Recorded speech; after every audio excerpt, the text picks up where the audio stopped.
Hey everyone, आज की video में हम पढ़ेंगे एमटीपी यानी कि मेडिकल टर्मिनेशन ऑफ प्रेगनेंसी।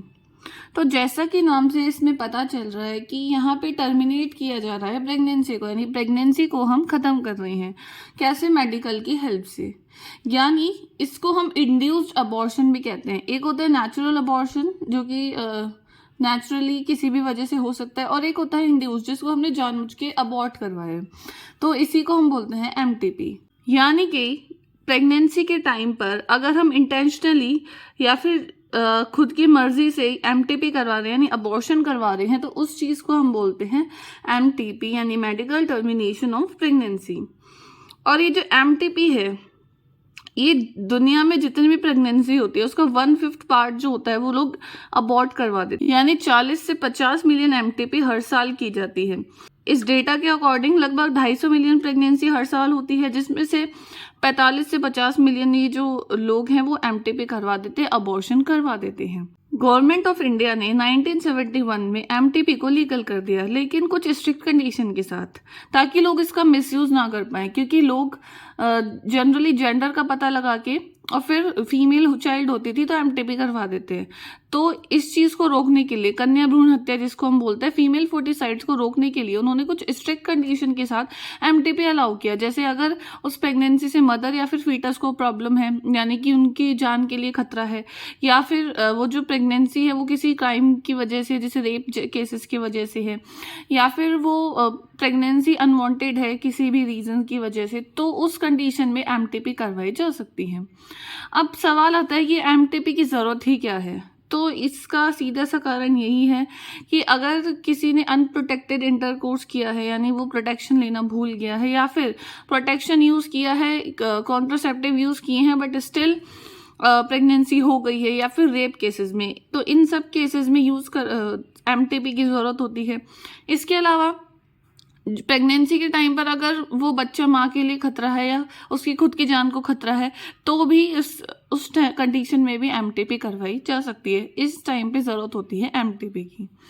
अब एमटीपी की हम बात करें तो ये जो फर्स्ट ट्राइमेस्टर होता है, यानी कि शुरू के 3 महीने होते हैं, तब तो ये एमटीपी सेफ होती है, करवा सकते हैं। लेकिन सेकेंड ट्राइमेस्टर यानी कि बाद वाले 3 महीने जो होते हैं, यानी 4th, 5th और 6th मंथ जो होता है, इसमें थोड़ा रिस्की हो जाता है एमटीपी करवाना, और उसके बाद तो बिल्कुल भी नहीं करवानी चाहिए।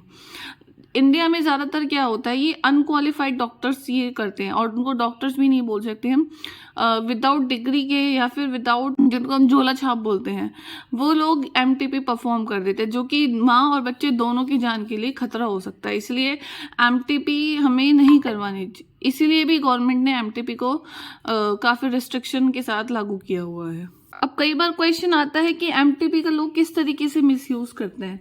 तो एमटीपी का लोग ऐसे यूज़ करते हैं कि एमनियोसेंटेंसिस करवा लिया, यानी पता लगा लिया कि वो चाइल्ड क्या है, लड़का है या लड़की है। जैसे ही अगर उनको पता चलता है कि वो फीमेल चाइल्ड है, तो उसके बाद वो उसका टर्मिनेशन करवा देते हैं प्रेगनेंसी का, यानी कि अबॉर्शन करवा देते हैं, जो कि खतरा हो सकता है माँ के लिए और बच्चे के लिए, दोनों के लिए ही। साथ में इसकी वजह से हम देखेंगे तो सेक्स रेशो भी कम होगा। अगर लड़कियां कम होंगी, लड़के ज़्यादा होंगे, तो सेक्स रेशो भी में बहुत ज़्यादा वेरिएशन आ जाएगा, तो फिर वो आगे जाकर दिक्कतें होंगी। तो इस वजह से भी इसको रोका गया है। अब सॉल्यूशन क्या है, कैसे रोके? एक तो ये चीज़ है कि गवर्नमेंट ने इस पे बैन लगा रखा है, लेकिन फिर भी कुछ लोग ये करवाते हैं अनक्वालिफाइड डॉक्टर से।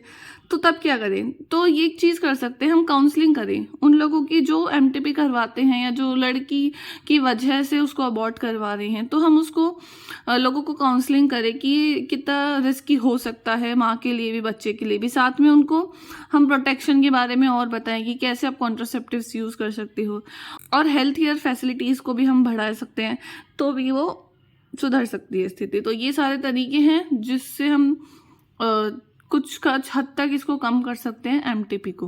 2017 में एमटीपी एक्ट आया, जिसको अमेंडमेंट बोलते हैं, मतलब उसमें एमटीपी एक्ट में कुछ सुधार किया गवर्नमेंट ने।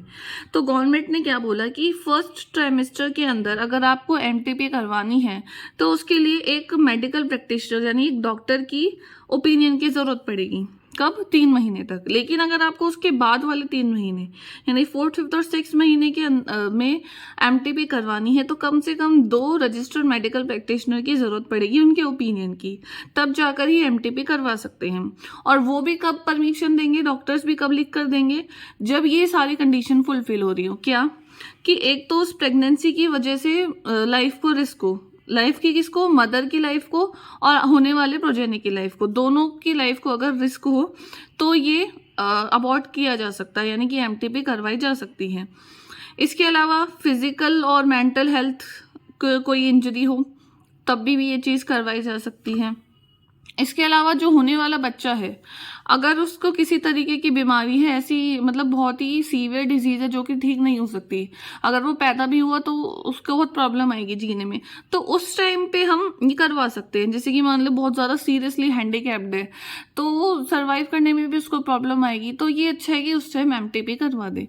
तो ये कुछ गवर्नमेंट ने सुधार किए थे एमटीपी एक्ट में, जिसको हम एमटीपी एक्ट 2017 अमेंडमेंट कहते हैं। तो ये था कि एमटीपी एक्ट क्या होता है। नेक्स्ट वीडियो में हम एसटीडीज पढ़ेंगे, क्या होती हैं एसटीडीज। इस वीडियो में आपको कहीं भी डाउट हो तो आप कमेंट करके पूछ सकते हैं। ऐसे ही और वीडियोस के लिए द डीके बॉटनी को लाइक, शेयर, सब्सक्राइब करें। Thanks for watching.